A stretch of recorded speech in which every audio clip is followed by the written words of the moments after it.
sitting at that round Yeah, table, I need you to come this direction. Back over there. Come on, friends. Come up a little bit closer, friends. You got to come. Come on. You love me. Give me some love. Show me some love. Drawing you up this way. Grab that pizza and head this direction, friends. Come on. I can come out there to you and kind of make you feel more uncomfortable if you want it to happen. Head this direction, friends. Come on down this way. We got a conversation that's going to happen. We want y'all to be a part of it. So please head down this direction. Head down towards the front of the stage. We got some good stuff. Come on down, friends. Come on. Come on. Come on. You can do it. I got faith. Oh, goodness gracious. Okay. Well, that's them. So come on down. Make sure you get some pizza, some tasty pizza. We're going to be making these all night. So this is a really wonderful thing. I'm really glad that those of you are here to hear this talk. My name is Sean Travers. The pronouns that I use are he, his, and him. I am the director of UC San Diego's Lesbian, Gay, Bisexual, Transgender Resource Center, the LGBT Resource Center. We are very excited to partner with university centers to do some incredible work. And the work we're talking about tonight are the incredible flags that are outside. If you've been out in the atrium and you've looked up at all, you will see a lot of flags that have some powerful quotes on them. Those powerful quotes are quotes that are from some really important people and some really obscure people, but they're from people in our community that are trying to make a difference, given that in 2019, it was 50 years of Stonewall. That 50 years ago, the Stonewall riots marked the beginning of the modern LGBTQI plus movement, and that we have taken a moment 50 years later to think about that and to think about what that means. And that particular piece that is out there has been up in Sacramento at the state capitol building. It has been brought down here.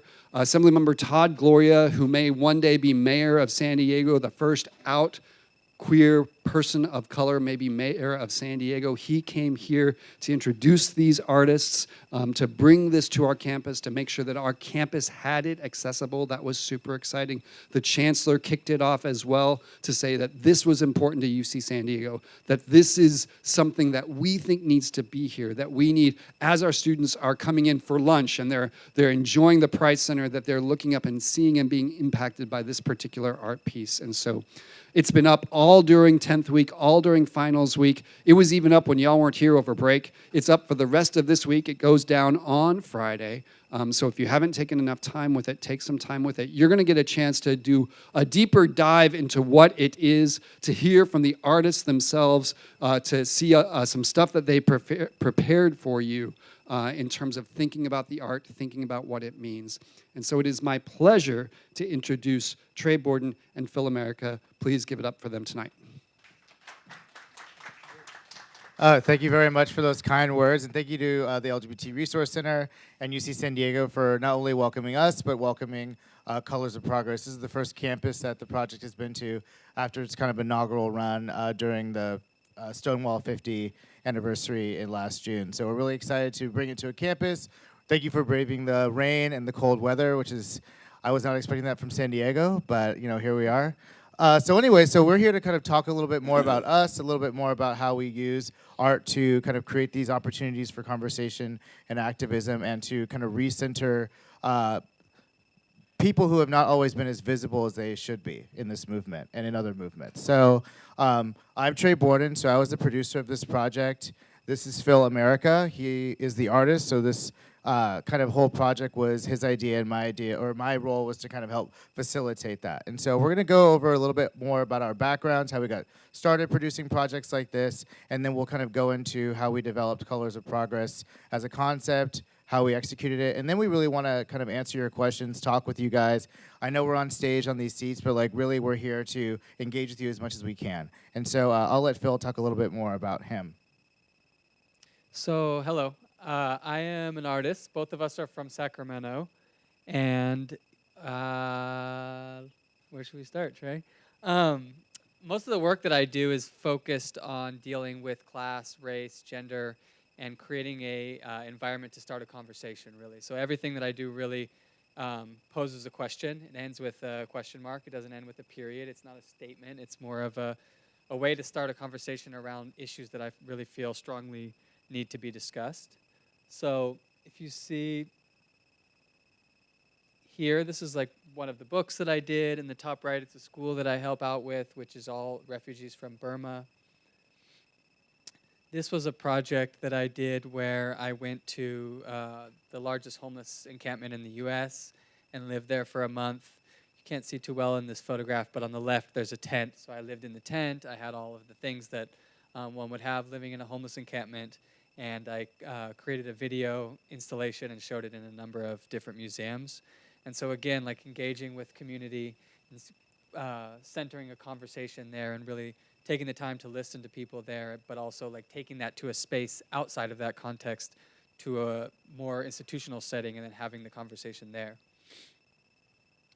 And this was a similar project where I kind of did the same thing, but went into a slum in Thailand, which is the largest slum in Southeast Asia and the second largest slum in the world, and kind of did the same thing, like had a home built, right, with the same architecture and the same builders who build the homes in the slum, and then moved into it and lived in it for about a month, and again, made a film, showed the film as well as the home in a museum.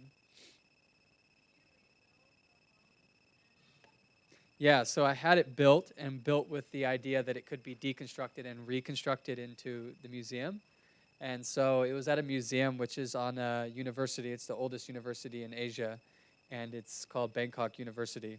And so we built the home back up in there, put all of the contents back up in it, really trying to bridge a gap between both the slum and then this more affluent neighborhood that really doesn't ever take the time to go into that neighborhood, and vice versa, and kind of invited everybody, both all of the people that I had made friends with in the slum and worked with in the slum, as well as all the people from the art world and from the more institutional side of the museum and the school, and kind of brought them all together for the opening so that they could, somewhat bridge that gap and start those conversations. And so a lot of the work that I do is very similar. And Trey also himself does a lot of work outside, producing works for other artists and with other artists. But he and I have come together on a number of projects where we've really put our heads together. And it ends up being where he will take on a lot of the artist role and I will take on some of the producer role, and we'll really work together. And so for this particular project, that's really what happened is he and I really started from zero and kind of manifested the entire thing together in a way that normally our artist-producer relationship wouldn't necessarily work. Typically, an artist would have an idea, they would want to do it, a producer would figure out the way to make it happen. And with this project in particular, he and I really came together and sat down and figured out how the best way we could do it. And he ended up making it 1,000 times better on the art side, and hopefully I helped a bit on the producer side. And yeah, I'll pass it off to you, Trey. Just the remote. I'm pointing at the remote. Yeah, so my background is not having to do with art at all. I got my MBA at UC Davis, and go UCs. And so my experience kind of working with artists was kind of understanding that there wasn't really. I met all these artists, and I'm like, did they not teach you in school how to sell stuff or how to market things or how to run a business? They're like, no, in fact, we hate that. So there was a real niche to kind of understand how to translate what an artist's concept was and their vision to someone who runs a space, who runs an institution, who has money to fund arts or who has money to do marketing to communities, and kind of convincing them that artists is a better way than like more traditional methods. So I'll just go over a few projects. This is a project called Portal that I'll talk about in a second. So a lot of my work was in the placemaking space. So placemaking is defined as kind of like taking a site that's usually underutilized or that no one cares about and then reanimating it kind of with community involvement, oftentimes involving art. This is a site under the 80 freeway up in Sacramento. This parking lot on Sundays is the state's largest farmers market. It's also very near public housing. And so I partnered with two muralists to kind of reimagine what this space could become.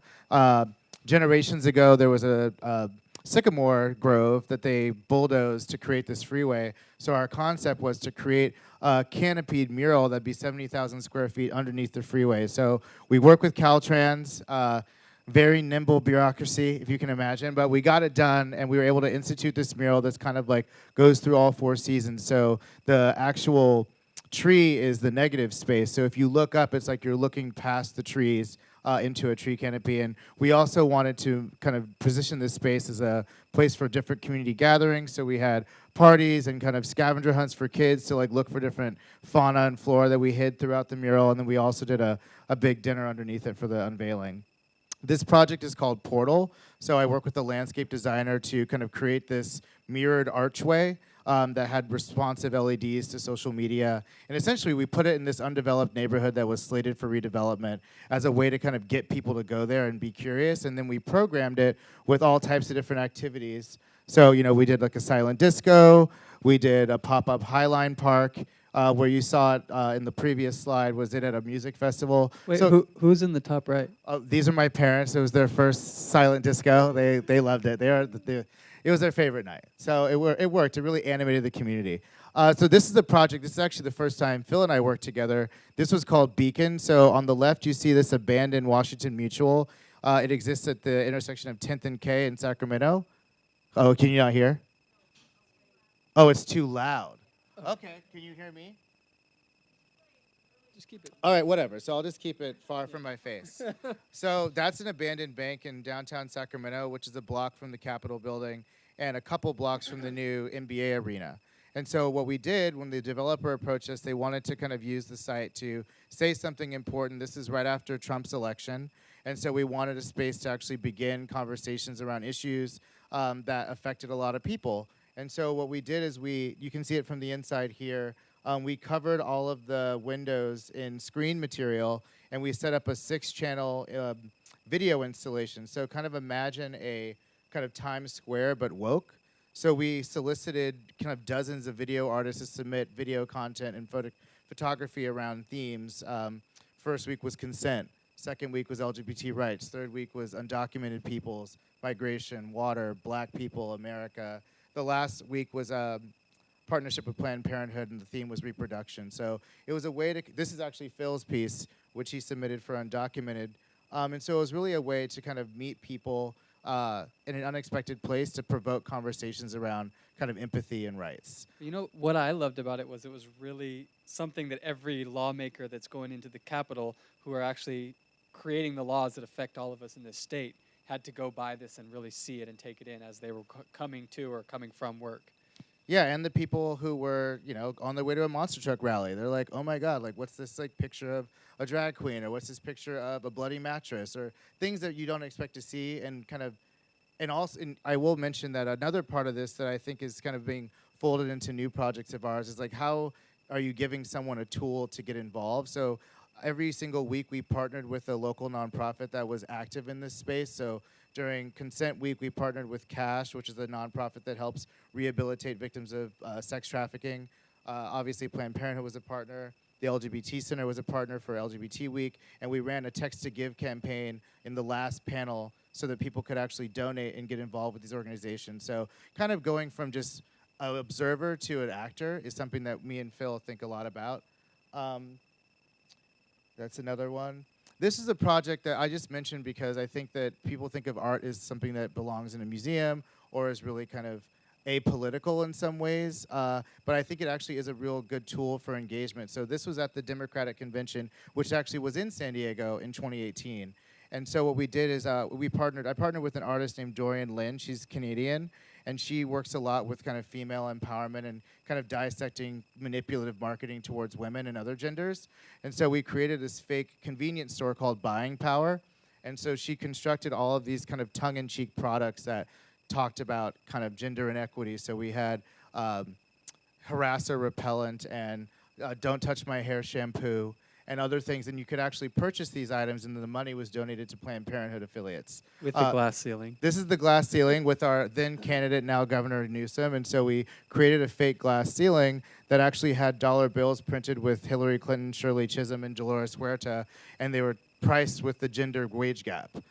So things like that are kind of an unexpected entry point to a really kind of difficult to have conversation is how we use a lot of these projects. This is actually a screen printed collaboration with Female Collective, where the money in that case went to the collective that we partnered with, who kind of had a statement about gun control and reproductive rights. So this is the last, before we get to Colors of Progress, this is actually a really cool project, which unfortunately is never been more relevant. Then Attorney General Jeff Sessions came to Sacramento a few years ago to kick off his lawsuit against the state of California for sanctuary policies. And so the mayor calls us and is like, what can we say about Jeff Sessions and our community's values. And my initial idea was to project "fuck Jeff Sessions" on City Hall, but that was clearly shut down. And also, when we thought about it, like really only helped me.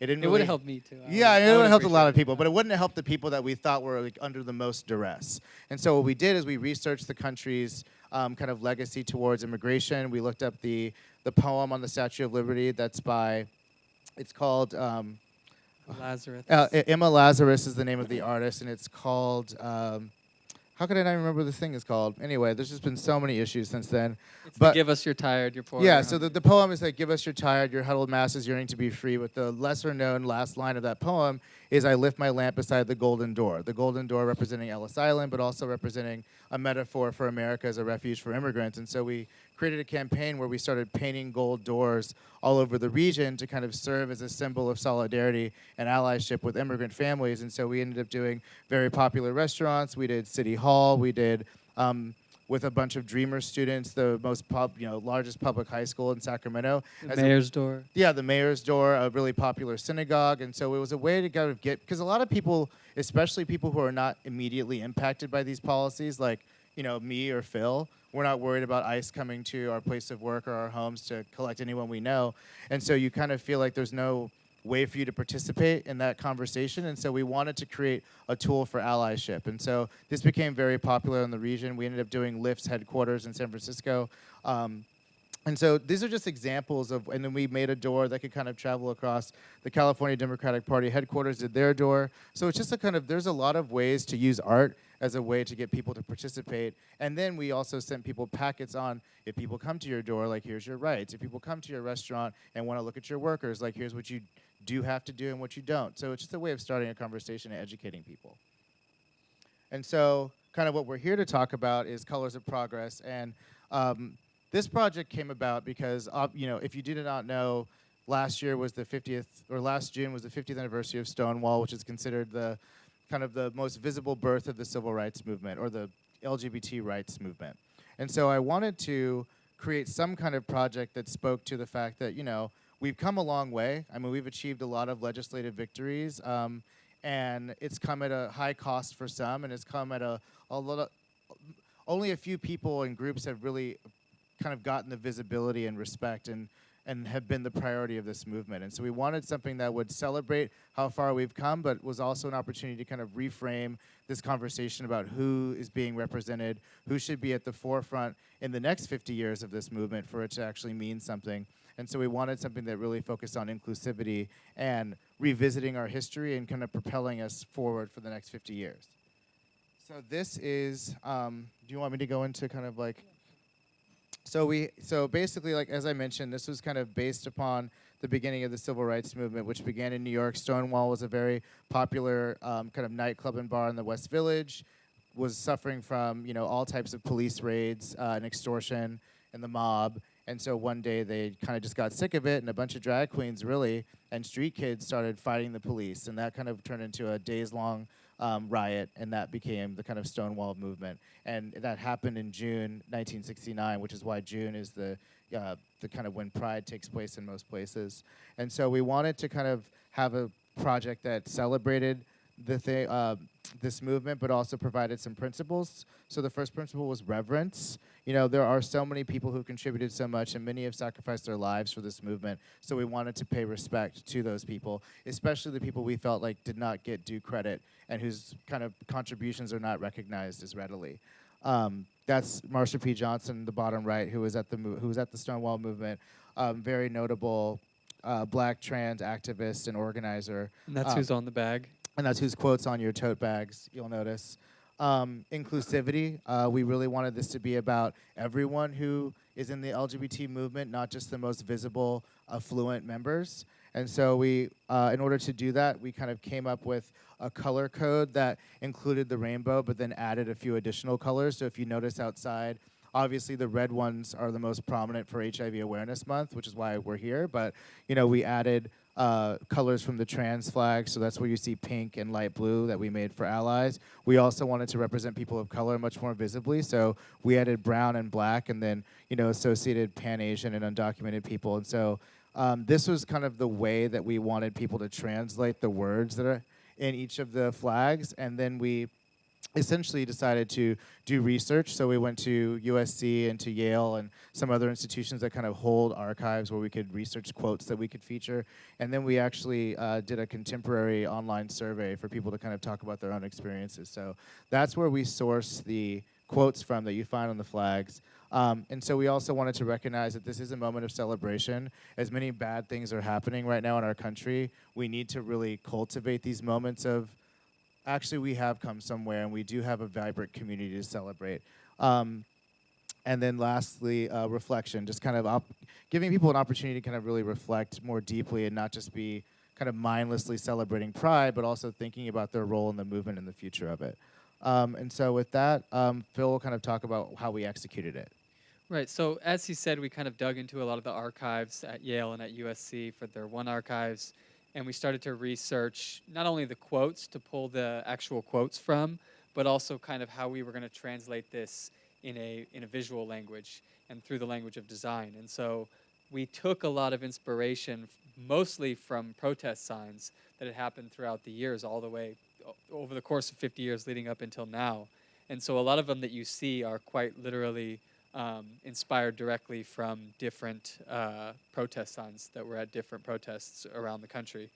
And as he said, each color represents a different group within the movement. So we have, like, if you'll see black towards the back, every single one of them is a quote with the exception of white, and white was the names of black trans women who were slain.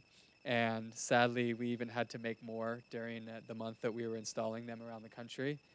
And for that, instead of having a quote, we really wanted to center those people's names so that their names weren't forgotten. And you'll see this one is in Santa Monica on the Promenade, one of the most visited places in Los Angeles. And you'll see the rainbow lights above it and everything.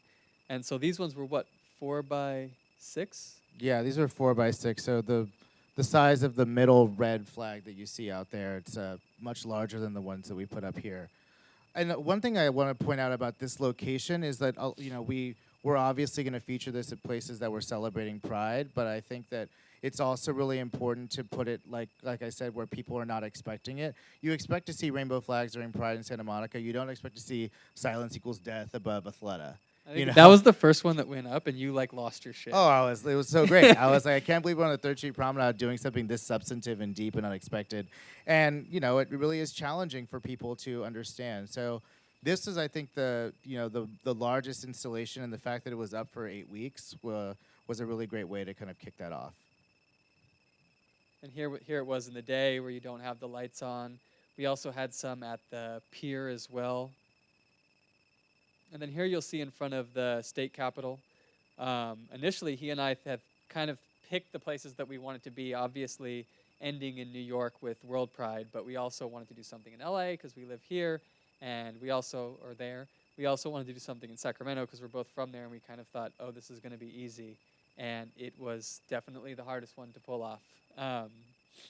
And so we wanted it to be right in front of the Capitol. Trey had gone there a whole number of times dealing with bureaucratic logistics of where we can put it, where we can't put it, who's in control of the land, figuring out a whole bunch of things that most people in the art world don't think about when they're thinking about making art. And then partnering with a number of people who have really helped to make this work. And so we had it there. We had it outside of the governor's office, which was incredible to see the support from the highest ranking official in this state. And we lined the entire outside wall of his office right next to the Gold Bear, which is like a very iconic spot that most tourists go to in Sacramento. So really all of the lawmakers that were coming in and out had to see this as they were going to and from work. And there you'll see it kind of again. And we also had the LGBTQ caucus come and open it. And so there you'll see a number of the people there. Trey also spoke at it. And then on the bottom right, you'll see we also wanted to partner with a lot of places where we weren't able to go there and install an entire massive installation that took months of planning, designing, executing, fabricating. But we still wanted to make sure that we did stuff in other cities that weren't as large as the coastal cities. So we created a flag that had all of the colors and chose one quote per flag and kind of handpicked quotes that we felt would kind of represent the community as a whole. And so you'll see those there at the bottom, and those are actually quotes from those different politicians. And then we also had a whole number of other ones that we sent out to different museums that they all flew in unison in a whole number of different states at the same time on the 50th anniversary of the Stonewall Uprising. And so, Yeah, and just one more comment just about the process of this, because like, this doesn't. I mean, it's hard to know when you start these projects just what it will take to happen. I mean, we had the full support of the governor's office, we had money, and we had goodwill, and still it was so. We initially wanted this up for the entire month, and we got 2 days, and that was like. The amount of conversations I had with CHP was just, and especially because once the flags went up, they were the ones who got calls about some of the flags. We had, what was the one quote about, it had something to do with anal sex. The conversation I had with CHP about male anal sex was just like, what a memory. So anyways, go yeah. on. So one thing that was like super important to me, and I think to Trey as well, is we really wanted to get it on the flagpole. Hadn't really been done, and definitely. I think Delaware did it like a week before and actually get that to happen. But us wanting to get the more progressive one up there with all of the added colors that we had assigned all of this meaning to was a million different hurdles, and in the end it ended up happening. And who do we have to give the nod to for that? Was it Justin? Yeah, there's several nods, probably Alina. Yeah, everybody Okay. basically. Yeah, so a number of people made it happen. It made some press in Sacramento, and let's see. Maybe stuck on this slide forever. Oh no. Oh wow.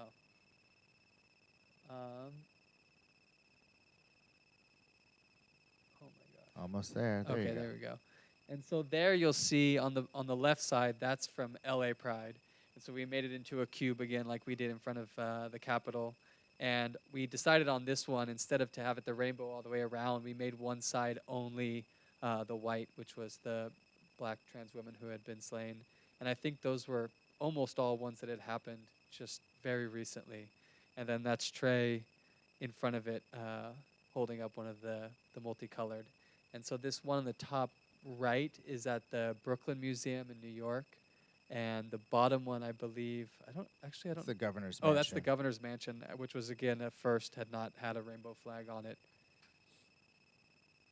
Yeah, so the one on the left says "United we stand, divided they catch," They catch us one by one. and then the top right one is "Make room for our POC youth, elders, and disabled," and then the bottom right one is It's hard to read, but I think it says "We are." that one is actually a quote taken directly from Gavin Newsom when they passed the bill to allow gay marriage in the state. In San Francisco. Or was it just San Francisco? Mhm. Okay. And then this was the final one, which was in New York, and it was right in a plaza. This piece on the right is a very well-known, also 50 years old that year, public artwork that's a cube that spins, which was kind of the entire reason that we had done cubes leading up into this, knowing that we really wanted to do a cube to kind of emulate that or create that juxtaposition. And it is actually in Astor Place, which is a very well-known high-traffic location in the middle of Manhattan, and was also on the route of the parade. Was actually like on the street where Pride had all of the booths and everything set up, and then also they renamed it for the day after our project to Progress Plaza, right? Mhm. So they put up signs that said Progress Plaza and everything, and so that one ended up being great. And then they initially were only going to have our work there, and then they came to Trey and were like, "Hey, we're interested in putting up a number of other organizations' booths around to kind of like circle around it and create more conversation." And of course, Trey said yes, and so it ended up being really a hub where everybody kind of came together. Yeah, so I guess that's it. I mean, there was a million different details we could tell you about. I think that we're really excited to. So the next phase of this project, because a lot of the things that we do, it's like we do them and then we move on, which is exciting for us, but it doesn't really necessarily get the most impact when you have it up for a brief period and then it leaves. So we were really interested in kind of what is the next life for this project since it exists. And so you see when the caucus came to us and we had tried to get it to San Diego Pride and the timing didn't work out. So this is the first place to do it since June, and now this will be the relaunch of kind of how we start to travel this installation around more permanently. So we're really grateful to UC San Diego to kind of like, bringing that to fruition, that vision. And I anticipate that it'll be in a few other places that it wasn't last year. We're looking at London, Amsterdam, Sydney for Mardi Gras, and San Francisco, in addition to some others. So we're really excited to be here. We have, nothing but time. So if you have any questions about kind of like how we, any more details about this, how you can get involved in this, we really want this to be an example of like, if you think about it and work hard enough, like it can happen. You just have to know who like has to say yes, and then work on the rest of it later. So, anyways, thanks for having us. Thank you, guys. Who has a hard question? Oh, hard one. I like hard questions.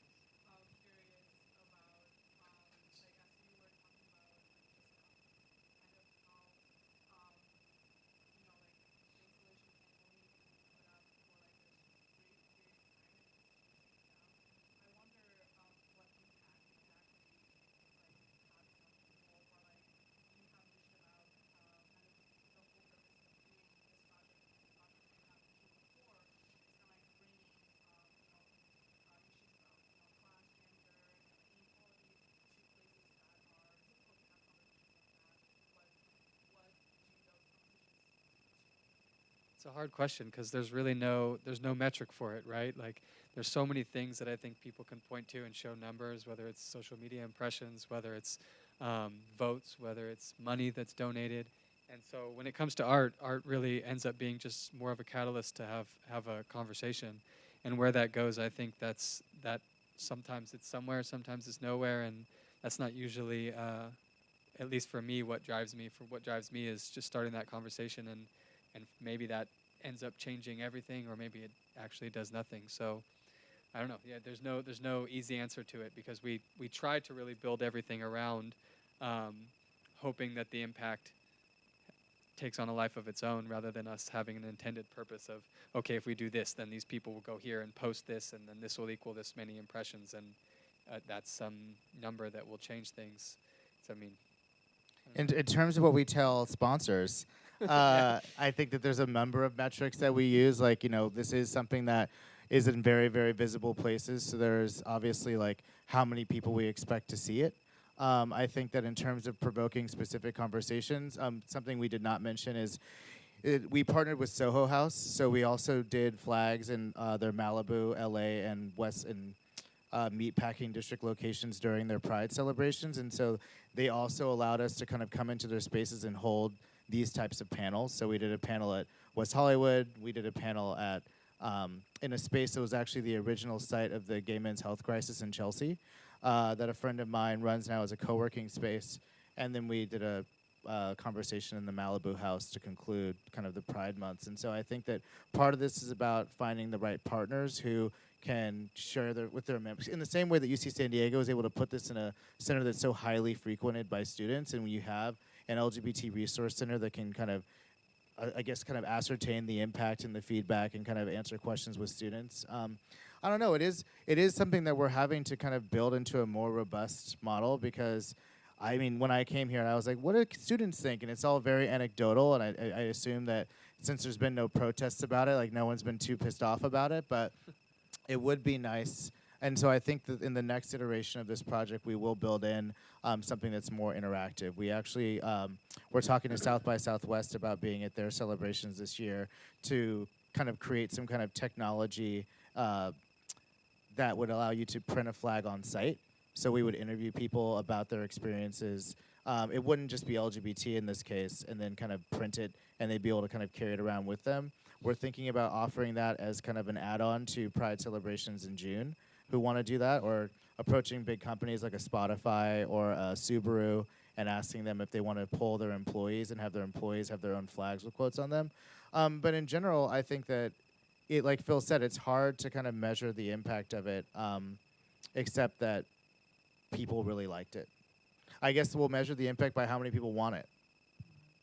yeah, I mean, you can measure how many people. I mean, like the Santa Monica one, a few million people walked under it, but the impact is maybe a few million or maybe none.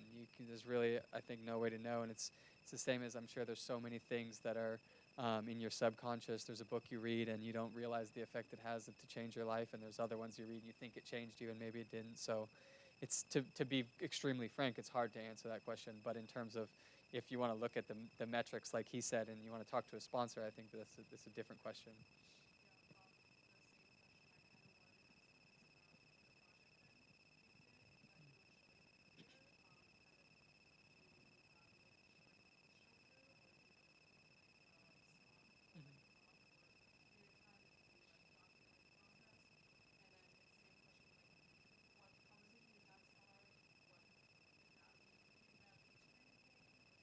I mean, I think so.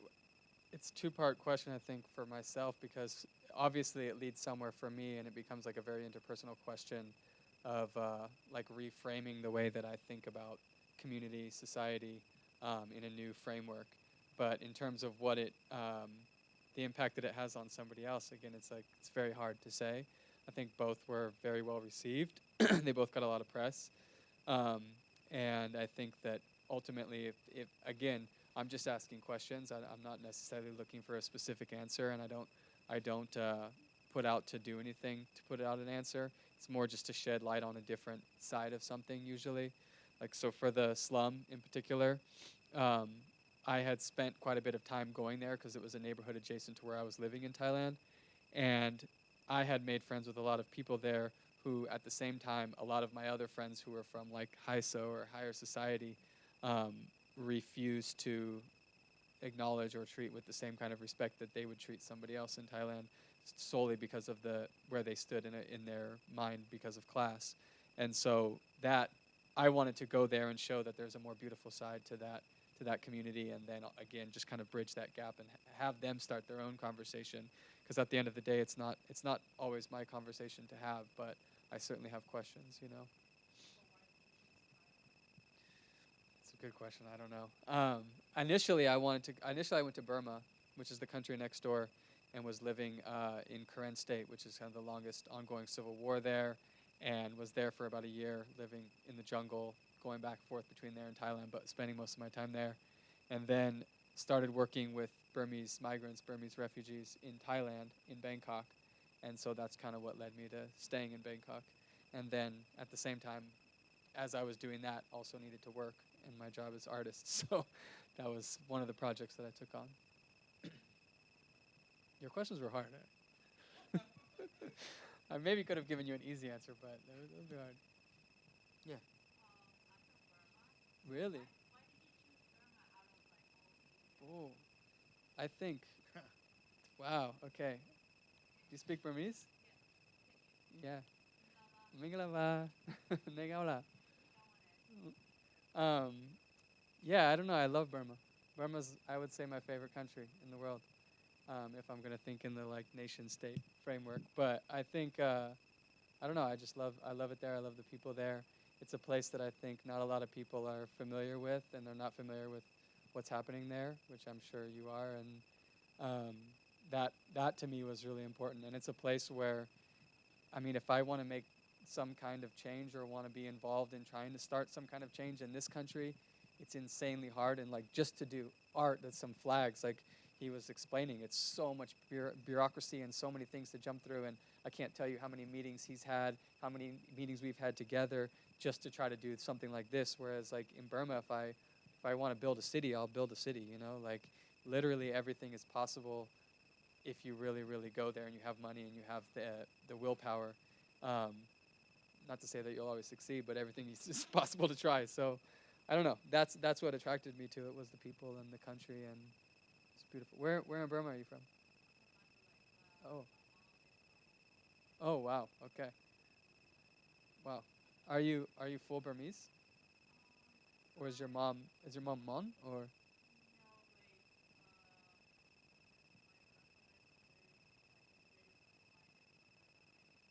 Okay.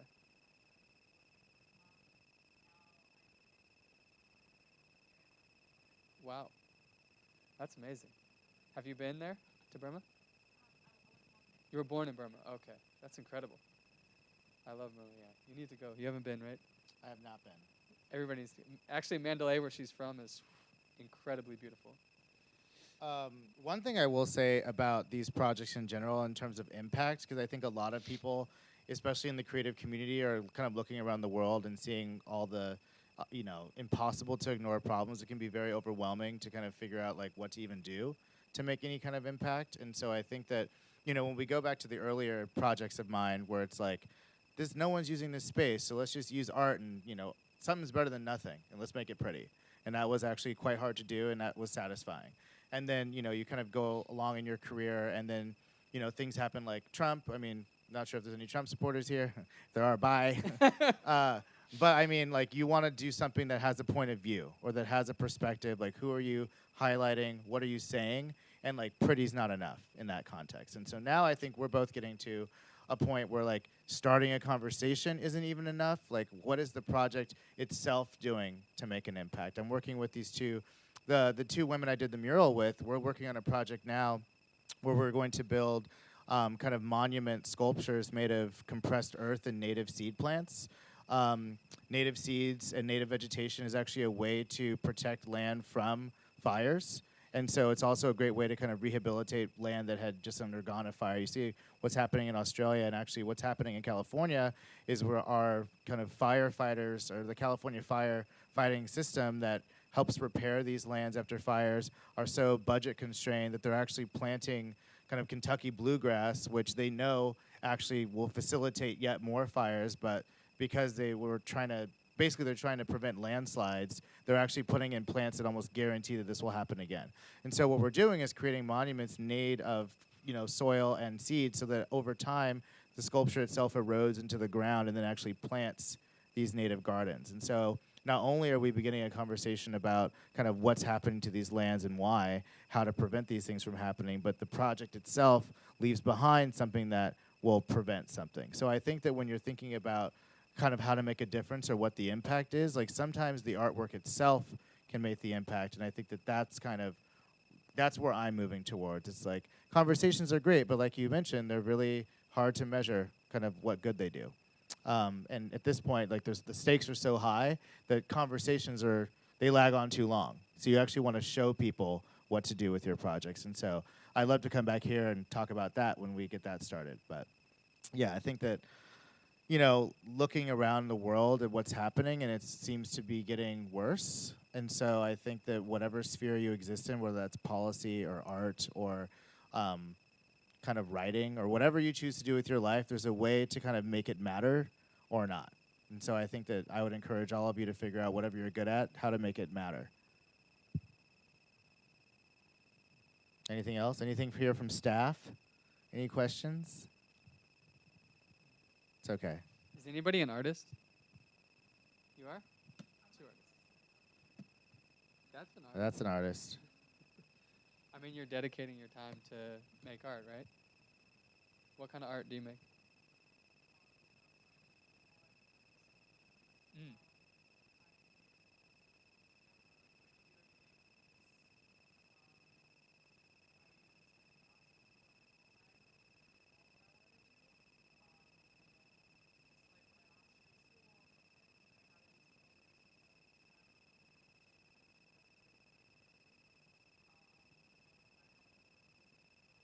Mm.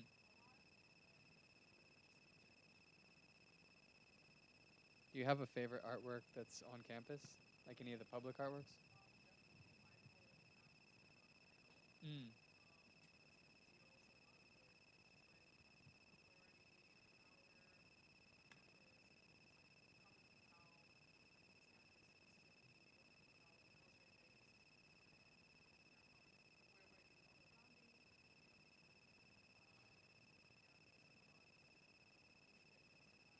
Yeah, I think that's what's incredible is like there's the Jenny Holzer, there's the new Mark Bradford, there's the Bruce Nauman, and all these works are definitely fostering these conversations that even like are calling into question things about the actual institution you're standing in. So some good artwork here, for sure.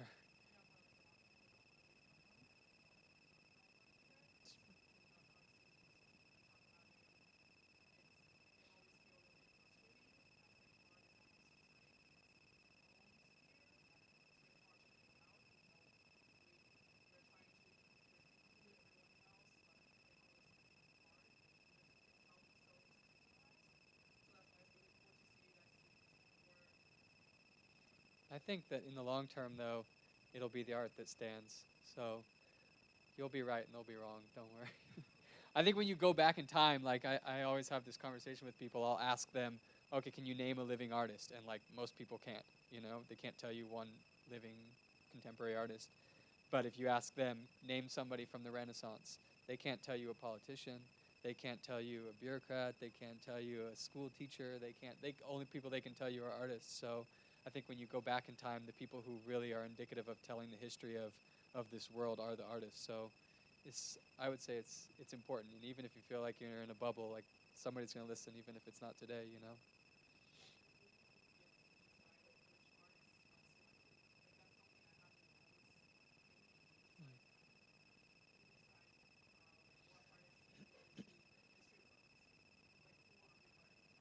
Right. It's the people that are writing it, but right. Well, Yeah. that's what this was about, right? I mean, people can name Harvey Milk, people can name Ellen, but people can't name Marsha P. Johnson until very recently, if at all. I mean, you see shows like Pose, and you see kind of this reframing of like who's included in these conversations, and it's never too late to kind of like go back in time and recenter people, and we're seeing that happen a lot. Whether it's in the LGBT movement, in the migrant worker movement. I mean, But everyone also everyone in knew art Cesar history, too. Chavez. No one knew Dolores Huerta till recently. Yeah, I mean, to your point, in art history, there was, up until very, very recently, there wasn't even women in the history books. The first woman to be included in an American art history book that was in any institution or any high school or any middle school was in like sometime in the 70s. So like now we're going back and revising this and re-adding the people who need to be there, women, people of color who were excluded from that conversation. So to your point, yeah, who are writing these history books and who are going to be rewriting them are really important because those are the people who decide what art is for the future, and everything else somehow gets lost. So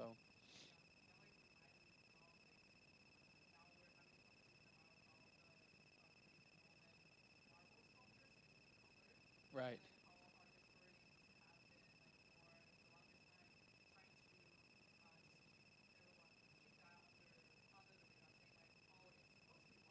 Right. You see it with the hair, like it's obviously not white. Well, I mean, people. look at the depictions of Jesus. Not to get into that whole conversation. Right. Well, one thing I'm curious about before we leave is, I mean, to your point about what impact has this made. I mean, obviously you guys saw it. Does anyone have any reaction to?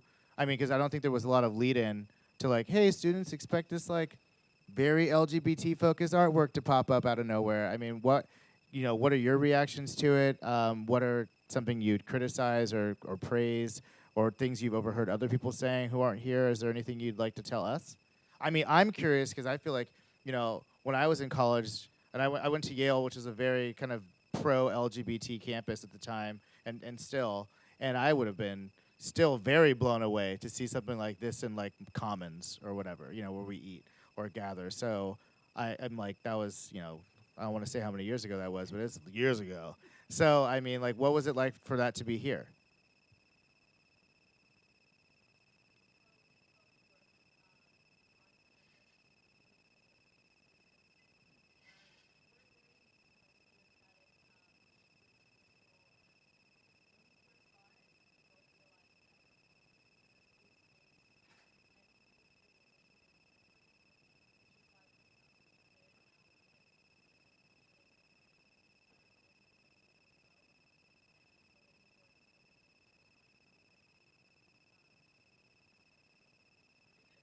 That is awesome. Well, Yeah, that's you're like gonna make me cry. that's That gonna was make me really cry because beautiful. that's like Fuck. when you talk about impact, like that's kind of why we do things like this. That's really beautiful, and thank you for sharing that. That's not easy. Um, there was a similar moment happened when we had it on Capitol Mall. There was a woman named China Gibson who was murdered, who was a Sacramento native and resident who was in New Orleans when she was killed, and her name was China Gibson, and so we put her on Capitol Mall. And there's this trans activist named Ebony who kind of went up to it, and she filmed this video that she posted of reciting all of the names and kind of like how much this meant to her. And we can't measure how many times that's happened, but like if it happens one time to like make someone feel like they're living in a different world than they thought, and they're like seen much more than they thought, and there's like human dignity much more than they thought, then like that's exactly the impact we want. It doesn't matter if it's on, USA Today. If like it's actually changing real people's lives in a positive way, like that's why we did this. So that's great. That feels really good to hear. I'm really glad that it's made some kind of positive difference for you guys. Congratulations. Anyone else try to beat that? Makana, do you have any comments? My friend back there. Hi. Okay, well, What do you imagine it looks like? Well. Oh, okay. There you Good go. description. Bingo. That's a good description. Bingo. Okay, well then, I mean, I guess if no one has any other comments, we'll be here for a little bit. If you didn't pick up a tote bag or a shirt, thank you so much for our screen printers. They look beautiful. Glad we went with pink. That looks awesome. So yeah, we'll be taking this down tomorrow in the early afternoon, morning. So if you have anyone you think hasn't gotten a chance to see it, who would appreciate it, to let them know. And follow us on the Instagram, which is Colors of Progress Project. And hopefully you'll see it in a bunch of other places around the state and the country and world. So Thank you, guys.